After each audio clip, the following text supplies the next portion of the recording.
Imagine a mattress shop in Nakuru that decided it's going to feed all of East Africa. That's Nakumatt. But that blow up came up with a price tag nobody told us about. Let me take you from the first shop to the empire, then the cracks, and the downfall. Nakumatt actually started as a mattress shop, Nakuru Mattress, and the name stuck.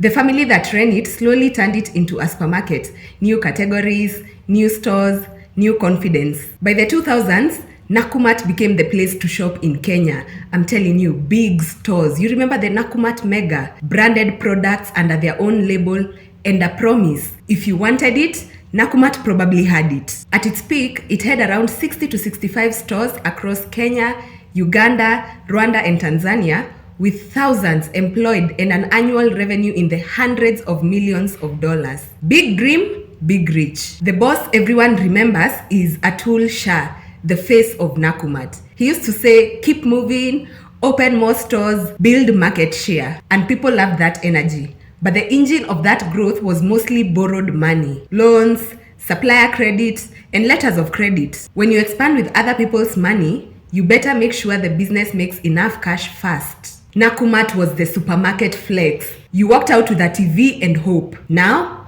we walk out with memories and receipts, full shelves, big malls. Then the suppliers started calling, not for promos, but for money. That's when the story turned dark. From around 2015 to 2017, the first serious cracks showed. Suppliers began complaining publicly. Deliveries were being accepted, but payments were late, sometimes months late. Suppliers that once trusted Nakumatt started to run out of cash because their invoices weren't being paid on time. Then the audits came, an independent verification, and later receivers or administrators, they found something shocking. Auditors reported that about 18 billion of stock value was effectively unaccounted for. A massive adjustment in the books that the administrators flagged as a black hole. That's not your usual bookkeeping mistake. That's huge and explains why suppliers and banks were freaked out. Meanwhile, overall liabilities ballooned. Different reports put total outstanding debt and creditor exposure in the tens of billions. By some counts,